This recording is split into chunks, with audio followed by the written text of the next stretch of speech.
नवी मुंबई वारदात में आपका स्वागत। Good morning everyone. मैं doctor Sanjeev Kumar Sunshine hospital Gachibowli Hyderabad से बोल रहा हूँ। कोरोना बढ़ने की वजह से कई ऐसे लोग हैं जो मेडिकल फैसिलिटीज़ के पास नहीं जा पा रहे।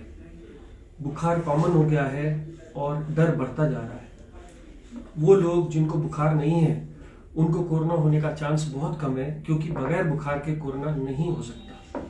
दूसरी चीज़, जिन लोगों को बुखार नहीं है, सिर्फ डर है कि हमको कोरोना तो नहीं हो गया है, हम टेस्ट कराएं। टेस्ट कराने का कोई बेनिफिट नहीं है, क्योंकि ट्रीटमेंट कोरोना का अभी भी कोई स्पेसिफिक नहीं है।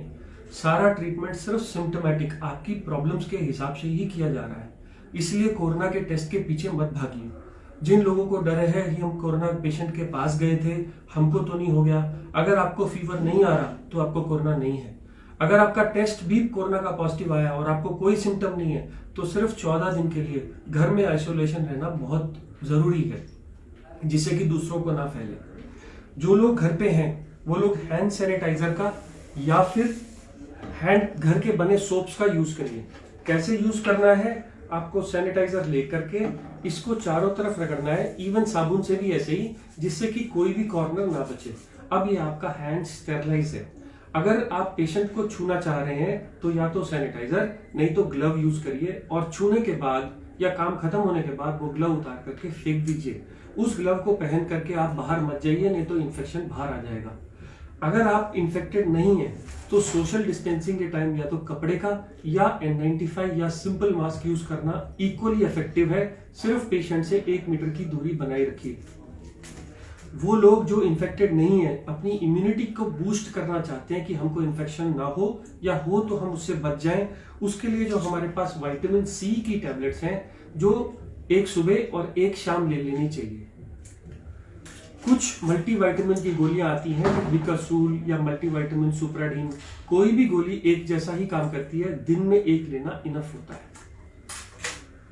कैल्शियम या विटामिन D3 ने भी इफेक्ट दिखाया है, इसलिए ये भी दिन में एक बार लेनी है।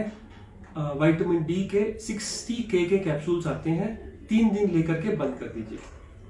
वो लोग जो बुजुर्ग लोग खाना नहीं खा पा रहे, भूख नहीं लग रही, उन लोगों के लिए ORS सोल्यूशन या घर का बना नींबू पानी इनफ होता है, जिसमें नमक और चीनी दोनों होनी चाहिए।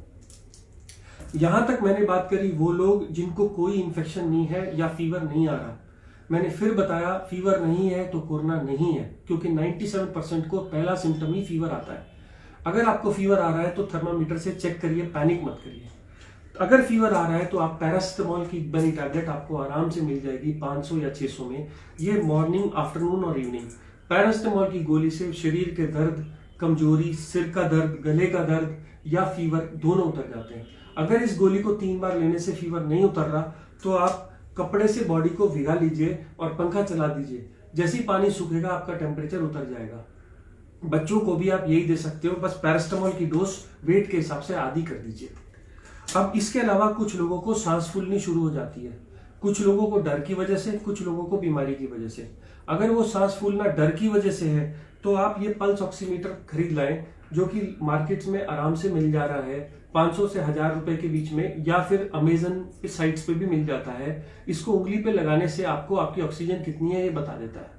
अगर आपकी ऑक्सीजन नॉर्मल लोगों की 90 से ऊपर रहनी चाहिए, अगर ये ऑक्सीजन 90 से ऊपर है तो ये जो भी आपको हो रहा है वो डर की वजह से है। और जितना मैंने ट्रीटमेंट अभी तक बताया, मल्टीविटामिन, सोशल डिस्टेंसिंग या हैंड वॉश इज इनफ।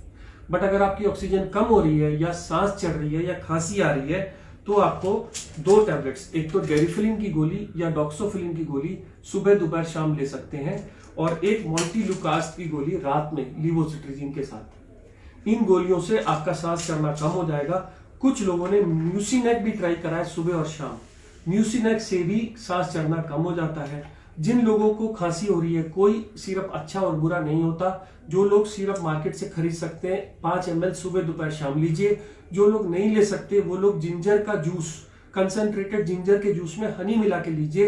ये भी होम रेमेडी है, खांसी के सिरप के जैसा काम करता है। सब सिरप एक ही जैसे काम करते हैं, सिर्फ एक ढक्कन सुबह दोपहर शाम लेना है। यहां तक तो सिर्फ उन लोगों की बात है जो लोग घर में सिम्टोमेटिक ट्रीटमेंट कर रहे हैं, किसी वजह से आपका बुखार उतर नहीं रहा, बहुत बढ़ गया, इतने सब केयर से नहीं ठीक हो रहा, तो अब मेडिकल फैसिलिटी आ जाती है जिसमें कुछ गोलियां और कुछ इंजेक्शन मैं समझा रहा हूं। जो गोलियां हैं, 2 एंटीबायोटिक्स, एजिथ्रोमाइसिन, सिर्फ 5 गोलियां, आपको कंटिन्यू नहीं करनी, रोज एक लेनी है, 5 दिन लेके बंद कर देनी है। एजिथ्रोमाइसिन या डॉक्सीसाइक्लिन, यही 2 एंटीबायोटिक्स हैं जो इस वायरस के खिलाफ कुछ तो काम करके रिजल्ट दिखा रही हैं और हम लोग इनको दे रहे हैं। डॉक्सीसाइक्लिन गोली सुबह शाम एक पत्ता लेके बंद कर देना है। अगर इन सबसे भी ठीक नहीं हो रहा और आपके पास मेडिकल फैसिलिटी है तो आप मेडिकल फैसिलिटी में जाइए। अगर ऑक्सीजन 90 से कम है तो ऑक्सीजन का सिलेंडर का इंतजाम करिए, नहीं तो अपने हॉस्पिटल पास में दिखाइए। किसी वजह से आपको हॉस्पिटल नहीं मिल रहा तो 2 और ड्रग्स हैं, एक तो ब्लड थिनर एनोक्सापैरिन। ऐसा माना गया है कि कोरोना के टाइम में बॉडी में क्लॉट्स बन जाते हैं और हार्ट का, ब्रेन का, स्ट्रोक और सब जगह के ऑर्गन्स फेल करने लगते हैं।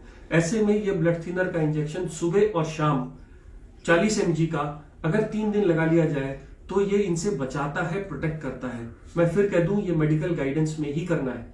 अगर किसी वजह से ये इंजेक्शन नहीं अवेलेबल है तो गोली भी आती है पिक्साबैन की, जो 2.5 mg सुबह शाम ली जा सकती है।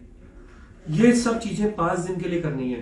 कुछ रिसर्च में स्टीरॉइड्स का रोल बताया गया है। ये 10 रुपए का स्टीरॉइड है, डेक्सामेथासोन।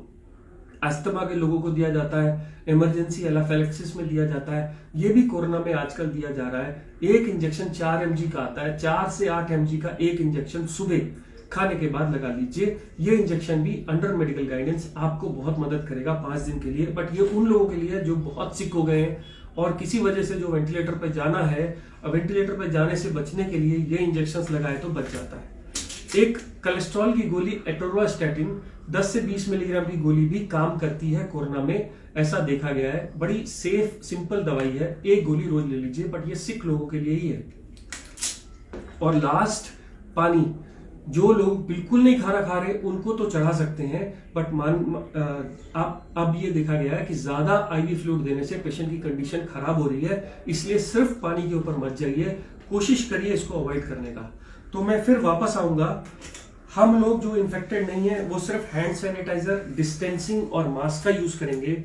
जो लोग सिर्फ इम्यूनिटी कम है, ओल्ड एज है, वो ORS सोल्यूशन, कैल्शियम, विटामिन या विटामिन C का यूज करेंगे। सब लोग घर में अगर हो सके तो पल्स ऑक्सीमीटर ला के रखिए, नहीं तो एटलीस्ट एक कम्युनिटी में एक पल्स ऑक्सीमीटर हो। ये सब लोगों के पास, सब लोगों का चेक कर सकता है। इसमें ब्लड की जरूरत नहीं होती, इसमें इंफेक्शन होने का डर नहीं होता। सिर्फ आप उंगली अपनी साबुन से धो के यूज करिए जिससे दूसरे आदमी को इन्फेक्ट ना हो।